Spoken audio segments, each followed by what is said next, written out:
चलिए, आज हम लोग बात करते हैं ट्रांसपीरेशन के बारे में। ठीक है, ट्रांसपीरेशन। ठीक है, ट्रांसपीरेशन का मतलब क्या होता है? वाष्पोत्सर्जन। ठीक है, ये वाष्पोत्सर्जन क्या होता है ना? तो क्या होता है गर्मी के दिनों में या किसी भी समय में क्या होता है, जो पत्तियों से, है ना, पत्तियों से तो जो जल होता है वो वाष्प के रूप में बाहर आता है, तो इसको क्या कहते हैं हम लोग? वाष्पोत्सर्जन कहते हैं। ठीक है, तो पौधा के वायवीय भागों यानी कि एरियल पोर्शन के द्वारा उनके आंतरिक ऊतक में स्थित जो जल होता है वो जल वाष्प के रूप में निष्कासित होता है, जिसे क्या कहा जाता है? ट्रांसपीरेशन या फिर वाष्पोत्सर्जन इसको कहते हैं। ठीक है, तो यह उच्च वर्गीय पौधों यानी कि हायर प्लांट में, निमग्न जलीय पौधों में, सबमर्जेड एक्वाटिक प्लांट को छोड़ करके निर्बाध रूप से सभी पौधों में चलने वाली निर्बाध रूप से ये क्रिया होती है, सर्वात्रिक प्रक्रिया होती है ना, यूनिवर्सल फिनोमिनन होता है ना। तो पौधों की जड़ों के द्वारा मृदा उपयोग किया जाता है, मृदा से अत्यधिक मात्रा में जल का अवशोषण किया जाता है। देखिए, जड़ों के माध्यम से क्या होता है, मृदा में उपस्थित जो जल होते हैं इसके अत्यधिक मात्रा में अवशोषण किया जाता है, लेकिन अवशोषित जल का लगभग 5% भाग ही, है ना, 5% भाग ही पौधे के द्वारा उपयोग में लाया जाता है, और लगभग लगभग इसके 90 से 95% तक का जो भाग होता है वो वाष्पोत्सर्जन की क्रिया के द्वारा क्या कर दिया जाता है? बाहर कर दिया जाता है। ठीक है, तो इस क्रिया को हम लोग क्या कहते हैं? वाष्पोत्सर्जन की क्रिया कहते हैं। मतलब क्या होगा? पौधे की एरियल भागों के द्वारा, मतलब जो वायवीय भाग होते हैं उसके द्वारा पौधे की जो पौधे के अंदर उपस्थित जो वाटर है, पौधे की कोशिकाओं में उपस्थित जो जल होता है वो जल वाष्प के रूप में पौधे की पत्तियों से या फिर एरियल भाग से क्या आ जाता है? ये बाहर आ जाता है। तो इस क्रिया को, है ना, उत्सर्जित हो जाता है, तो इस क्रिया को हम लोग क्या कहते हैं? वाष्पोत्सर्जन कहते हैं। ठीक है, जैसे यहाँ पर हमको दिखाया जा रहा है। ठीक है, यहाँ पर क्या हो रहा है? प्रेसिपिटेशन के द्वारा जो बारिश हो रही है, बारिश के जल को, है ना, क्या कर रहा है? जड़ों के माध्यम से पौधे क्या कर लेते हैं? अवशोषित करते हैं, और यहाँ पर लगभग लगभग 5% तक ही, 5% तक ही जो वाटर होता है इसका जो उपयोग है वो प्लांट कर पाता है ना। और लगभग लगभग जो 90% भाग होता है ना, जो अवशोषित किया गया जो 90% भाग होता है ना, वो ट्रांसपीरेशन के थ्रू, ठीक है, ट्रांसपीरेशन के थ्रू फिर से क्या हो जाता है? मुक्त हो जाता है। और यहाँ पर देखते हैं इवेपोरेशन। यहाँ पर प्रेसिपिटेशन मतलब ये पत्तियों के माध्यम से या फिर पौधे के एरियल भागों के माध्यम से जब जल होता है वो जल वाष्प के रूप में, है ना, वातावरण में चला जाता है, इसको ट्रांसपीरेशन कहते हैं। जबकि ये बिना पौधे के या किसी भी चीज से जब जो जल होते हैं वो वाष्प के रूप में उत्सर्जित होते हैं, तो इसको हम लोग क्या कहते हैं? इवेपोरेशन कहते हैं। ठीक है, वाष्पीकरण कहते हैं। ठीक है, तो इसमें कौन कौन से अंतर है ये देखते हैं। वाष्पोत्सर्जन और वाष्पीकरण में कौन कौन से अंतर है इसके बारे में बात करते हैं, है ना। तो difference between transpiration and evaporation, तो फर्स्ट नंबर है ट्रांसपीरेशन, है ना, एक जैविक यानी कि वाइटल एक्टिविटी होती है। ठीक है, जैविक क्रिया होती है जो कि सिर्फ जीवित पौधों में ही ये पाया जाता है। ठीक है, इवेपोरेशन के बारे में बात करते हैं तो ये कि फिजिकल एक्टिविटी होता है, फिजिकल एक्टिविटी। ठीक है, evaporation is a physical activity. ठीक है, ये भौतिक प्रक्रिया होता है। ठीक है, सेकंड नंबर देखते हैं, वाष्पोत्सर्जन केवल सजीव पौधों में ही होता है ना, और वाष्पीकरण सजीव एवं निर्जीव दोनों ही प्रकार के जो चीज होते हैं उनमें होता है। ठीक है, थर्ड नंबर इसमें देखते हैं, जल पौधों के वायवीय भागों विशेषकर पत्तियों की सतह से वाष्प के रूप में बाहर निकलता है, तो इस क्रिया को हम लोग क्या कहते हैं? वाष्पोत्सर्जन कहते हैं। जबकि जल पौधे के किसी भी सतह से वाष्प के रूप में बाहर निकलता है तो इसको हम लोग क्या कहेंगे? वाष्पीकरण कहेंगे। ठीक है, फोर्थ नंबर देखते हैं, वाष्पोत्सर्जन क्रिया रक्षक कोशिकाओं के द्वारा नियंत्रित होती है। रक्षक कोशिकाएं, अब ये रक्षक कोशिकाएं कहाँ पाई जाती है? तो स्टोमेटा में पाई जाती है, जो कि स्टोमेटा को खोलने और बंद करने में क्या करती है? महत्वपूर्ण भूमिका अदा करती है। ठीक है, उसी प्रकार से वाष्पीकरण जो होता है उसकी क्रिया रक्षक कोशिकाओं के द्वारा नियंत्रित नहीं होता है। स्टोमेटा चाहे खुला हो या फिर बंद हो, लेकिन वाष्पीकरण की जो क्रिया है वो लगातार होता रहता है। इसके बाद फिफ्थ नंबर देखते हैं, वाष्पोत्सर्जन में हानि हुए जल की पूर्ति अवशोषण के द्वारा की जा सकती है, जबकि वाष्पीकरण के द्वारा हुई जल की जो पूर्ति है वो नहीं की जा सकती है, अवशोषण के द्वारा पूर्ति नहीं की जा सकती है। ठीक है, सिक्स नंबर देखते हैं, इस क्रिया में विभिन्न प्रकार के बल जैसे कि वाष्प दाब यानी कि वेपोरेशन प्रेशर, है ना, उसके बाद है डिफ्यूजन प्रेशर, ऑस्मोटिक प्रेशर आदि का उपयोग होता है। जबकि इवेपोरेशन में इस प्रकार के किसी भी प्रेशर का योगदान नहीं होता है। तो ये हो गया इसका अंतर। अब देखते हैं डेमोन्स्ट्रेशन ऑफ ट्रांसपीरेशन, क्या किया जाता है? डेमोन्स्ट्रेशन ऑफ ट्रांसपीरेशन में आवश्यक सामग्री के रूप में यहाँ पर बेल जार का उपयोग किया जाता है। आवश्यक सामग्री है ये, है ना, गमले में लगा हुआ पौधा, इसका उपयोग में लिया जाता है कांच की प्लेट, नीचे कांच की प्लेट लिया जाता है। ठीक है ना। ऑयल या ग्रीस भी साथ में लिया जाता है। अब इसमें देखते हैं प्रयोग विधि क्या है इसका, है ना। प्रयोग विधि मेथड के बारे में बात करते हैं तो सर्वप्रथम अच्छी तरह से सिंचित जो गमला होता है उसको एक पौधे में लेकर गमले की मिट्टी की खुली सतह को तेल या भीगे हुए कपड़े या पॉलीथीन से क्या कर देते हैं, ढक देते हैं, ताकि मिट्टी में उपस्थित जल का जो वाष्पीकरण है वो ना हो सके, ठीक है। और जब गमले को कांच की प्लेट के ऊपर रखकर उसे बेलजार से ढक देते हैं तो कांच की प्लेट एवं बेलजार के मध्य में ग्रीस की परत लगाकर जो उपकरण होता है इसको क्या बना देते हैं, यहाँ पर ग्रीस लगाकर क्या बना देते हैं, इसको वायुरोधी बना देते हैं, ठीक है। वायुरोधी बना देने के पश्चात बाह्य वातावरण से इसका कोई लेना देना अब नहीं रह जाता है, और 7 से 8 घंटे के पश्चात जब निष्कर्ष निकाला जाता है, ठीक है, तो पत्तियों से उत्सर्जित हुआ जो जल वाष्प है ये बेल जार के ऊपरी परत में, ऊपरी भाग में ये क्या होने लगता है, ये प्रेसिपिटेट होने लगता है, जिसके कारण ये जो है जो वाष्प जो होता है वो हमको जल की बूंदों के रूप में दिखाई देता है, ठीक है, संघनन की क्रिया के द्वारा, कंडेंसेशन की क्रिया के द्वारा, ठीक है। इसके बाद देखते हैं वाष्पोत्सर्जन के प्रकार, types of transpiration. Types of transpiration, तो इसमें फर्स्ट नंबर हमको दिखाया दे रहा है स्टोमेटल ट्रांसपिरेशन, और अधिकांश जल की जो अधिकांश मात्रा है वो स्टोमेटल ट्रांसपिरेशन के द्वारा ही, है ना, जल वाष्प के रूप में वाष्पोत्सर्जन की क्रिया के द्वारा ही, स्टोमेटल ट्रांसपिरेशन के द्वारा ही अधिक जल की हानि होती है। उसके बाद है क्यूटिकुलर ट्रांसपिरेशन, यदि क्यूटिकल के माध्यम से, है ना, ट्रांसपिरेशन का प्रोसेस संपन्न होता है तो इसको हम लोग क्या कहते हैं, क्यूटिकुलर ट्रांसपिरेशन कहते हैं। उसके बाद है लेंटिकुलर ट्रांसपिरेशन, जब लेंटिसेल के माध्यम से वाष्पोत्सर्जन की क्रिया संपन्न होती है तो उसको हम लोग क्या कहते हैं, लेंटिकुलर ट्रांसपिरेशन कहते हैं। तो क्यूटिकुलर ट्रांसपिरेशन और लेंटिकुलर ट्रांसपिरेशन से जल की हानि बहुत ही कम होती है, जबकि स्टोमेटल ट्रांसपिरेशन से 90 से 95% तक का जो भाग होता है जल का वो हानि होता है, ठीक है। तो इसमें सबसे पहले हम लोग देखते हैं रंध्रीय वाष्पोत्सर्जन के बारे में बात करते हैं, रंध्रीय वाष्पोत्सर्जन, ठीक है।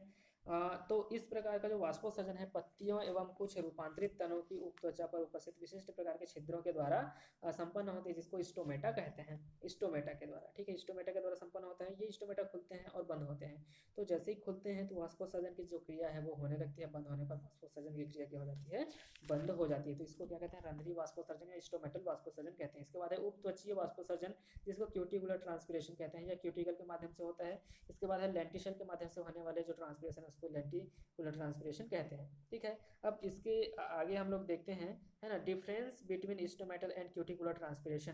तो इसमें सबसे पहले हम लोग देखते हैं स्टोमेटल ट्रांसपिरेशन और क्यूटिकुलर ट्रांसपिरेशन है। तो इसमें फर्स्ट नंबर है स्टोमेटल ट्रांसपिरेशन, है ना, स्टोमेटा के माध्यम से पूर्ण होता है, जबकि क्यूटिकुलर ट्रांसपिरेशन है वो क्यूटिकल के माध्यम से पूर्ण होता है, ठीक है। इसमें देखते हैं स्टोमेटल ट्रांसपिरेशन में, तो स्टोमेटल ट्रांसपिरेशन की क्रिया रक्षक कोशिकाओं पर निर्भर करती है, जबकि क्यूटिकुलर ट्रांसपिरेशन निर्भर नहीं करती है, रक्षक कोशिकाओं पर निर्भर नहीं करती है, ठीक है। थर्ड नंबर ये देखते हैं इसमें कि रंध्रीय वाष्पोत्सर्जन केवल दिन के समय होता है, जबकि बाकी के जो और क्यूटिकुलर और लेंटिकुलर जो ट्रांसपिरेशन है ये किसी भी समय में हो सकते हैं, ठीक है।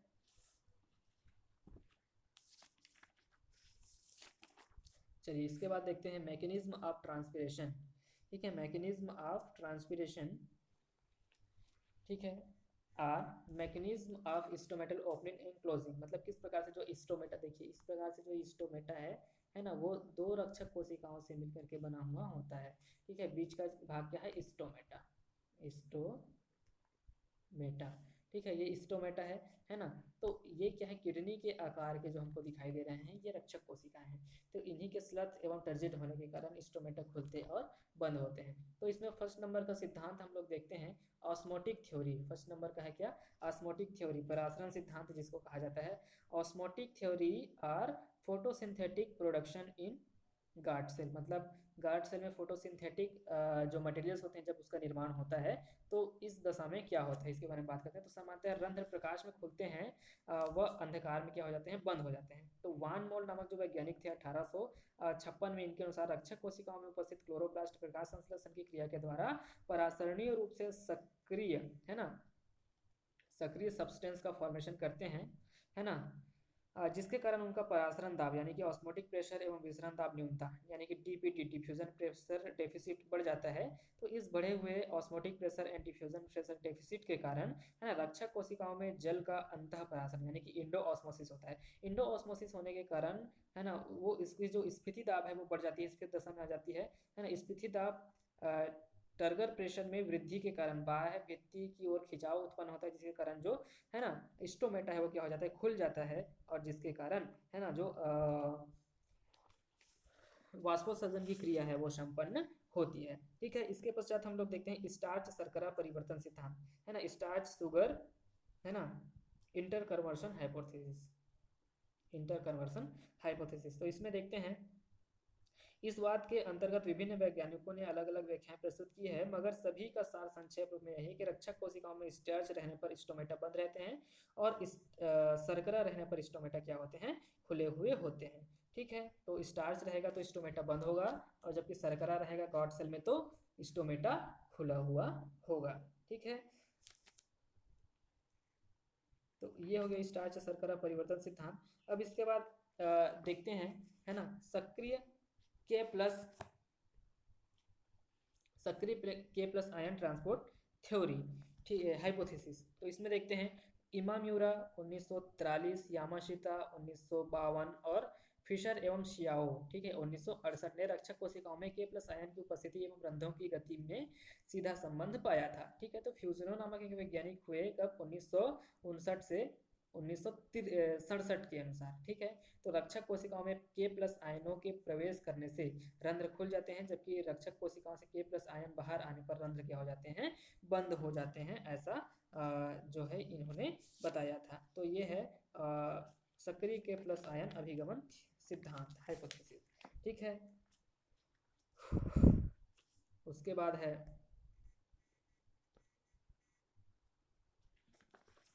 वाष्पोत्सर्जन की क्रिया को प्रभावित करने वाले कारक। ठीक है, वाष्पोत्सर्जन की क्रिया को प्रभावित करने वाला कारक, तो कौन कौन से कारक हैं जो कि वाष्पोत्सर्जन की क्रिया को प्रभावित करते हैं। तो इसमें फर्स्ट नंबर है बाह्य कारक यानी कि external factor, and second number है इंटरनल फैक्टर। तो इसमें हम लोग देखते हैं बाह्य फैक्टर के बारे में बात करते हैं, एक्सटर्नल फैक्टर के बारे में बात करते हैं। तो इसमें फर्स्ट नंबर आता है वायुमंडलीय आर्द्रता यानी कि एटमॉस्फेरिक ह्यूमिडिटी। ठीक है, तो वातावरण की अपेक्षित आर्द्रता अधिक होने पर वाष्पोत्सर्जन की जो दर है वो कम हो जाती है, क्योंकि वातावरण नमी के द्वारा संतृप्त रहता है, जिसके कारण पत्तियों के अंतराकोशीय अवकाश से बाहरी वातावरण में रंध्रों के माध्यम से जल वाष्प का विसरण नहीं हो पाता है। ठीक है, जल वाष्प का विसरण क्या होता है यहाँ पर, नहीं हो पाता है। शुष्क वातावरण में अपेक्षाकृत जो आर्द्रता है वो कम होती है, अतः वाष्पोत्सर्जन की दर है इसमें क्या होने लगती है, वृद्धि होती है। वाष्पोत्सर्जन की दर में यहाँ पर क्या होती है, वृद्धि होती है। तो ये प्रभावित करने वाला पहला कारक है वायुमंडलीय आर्द्रता। सेकेंड नंबर है यहाँ पर तापमान। ठीक है, अधिक तापमान होने पर जो वाष्पोत्सर्जन की क्रिया है वो बढ़ती जाती है एक निश्चित तापमान तक। ठीक है, और उसके पश्चात देखते हैं कि अत्यधिक मात्रा में जब तापमान बढ़ जाता है तो तब भी क्या होता है, ट्रांसपिरेशन रुक जाता है। ठीक है, कम तापमान होने पर जो रंध्र होते हैं वो जल्दी नहीं खुलते हैं, जिस कारण से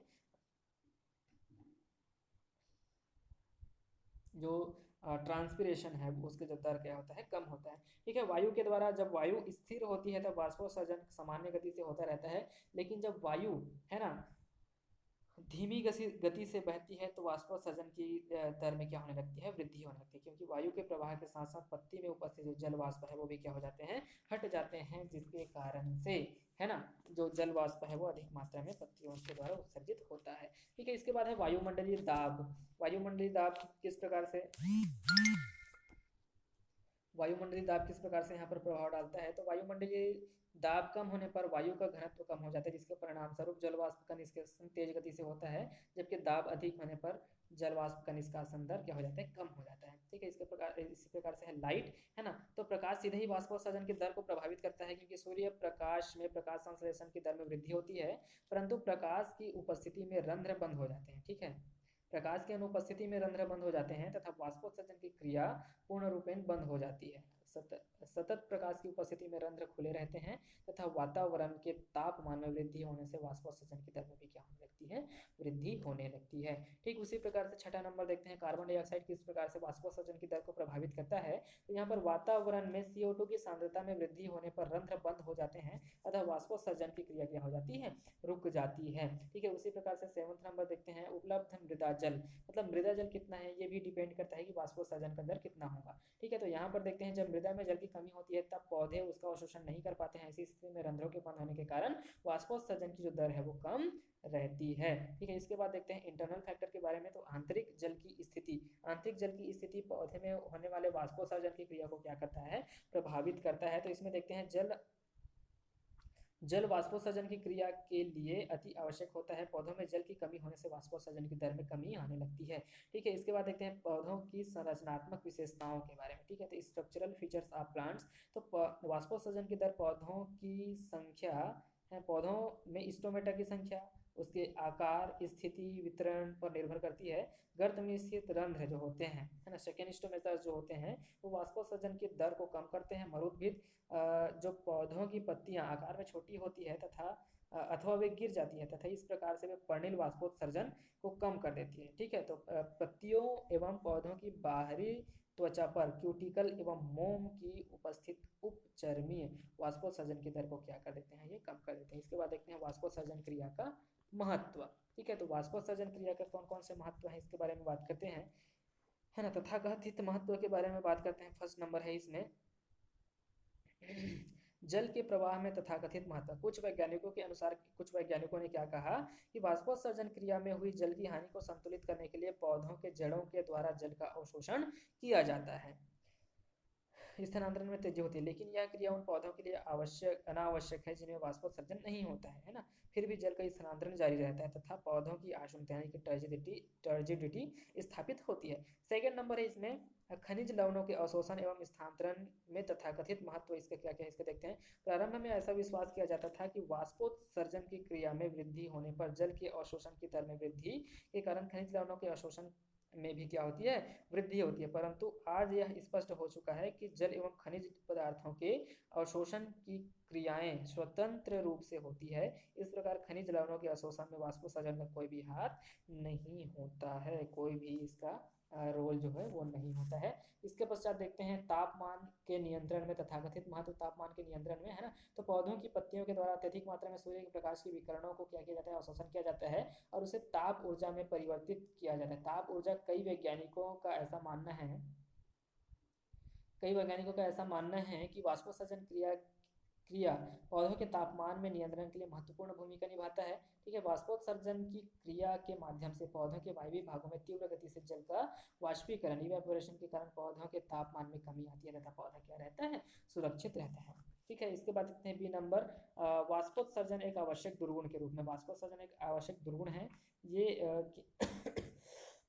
कुछ वैज्ञानिकों ने कहा था। पूर्व में किए गए वर्णन के आधार पर ज्ञात होता है कि पौधों के लिए वाष्पोत्सर्जन क्रिया का कोई विशेष महत्व नहीं होता है, फिर भी यह पौधों के लिए आवश्यक होता है। अतः कर्टिस ने वाष्पोत्सर्जन क्रिया को पौधे के लिए एक आवश्यक दुर्गुण कहा था। ये दुर्गुण तो है लेकिन एक आवश्यक है। ठीक है, वाष्पोत्सर्जन क्रिया निम्नलिखित प्रकार से पौधों के लिए हानिकारक होता है। कैसे हानिकारक होता है इसके बारे में बात करते हैं। तो वाष्पोत्सर्जन की दर अधिक तथा मृदा में जल की कमी की स्थिति में पौधों की कोशिकाओं में जल की कमी आ जाती है तथा उसमें होने वाली विभिन्न प्रकार्यात्मक क्रियाएं जो फिजियोलॉजिकल जो प्रोसेस होते हैं को प्रभावित करता है। ठीक है, तथा शुष्कन की स्थिति में वृद्धि होने से पौधे की मृत्यु तक हो जाती है ना।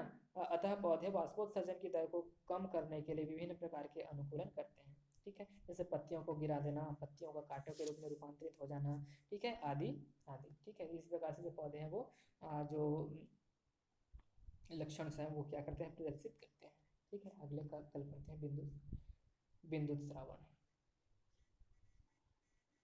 चलिए अगला देखते हैं, बिंदु श्रावण या उत्कणन क्या होता है। बिंदु श्रावण या उत्कणन क्या होता है। सुबह सुबह जब हम क्या देखते हैं कि जो जल होता है ना, जल होता है वो पत्तियों के किनारों में आकर के एक बूंद के रूप में क्या हो जाता है, इकट्ठा हो जाता है, जिसको ही क्या कहा जाता है, बिंदु श्रावण या फिर गुटेशन कहते हैं। बिंदु श्रावण या गुटेशन इसको कहा जाता है। ठीक है, जिस प्रकार से ये जो पत्तियों में हमको दिखाई दे रहा है कि इसके मार्जिन्स में क्या लगा हुआ है, बहुत सारे जल के बूंद लगे हुए हैं जो कि पौधे के अंदर उपस्थित था।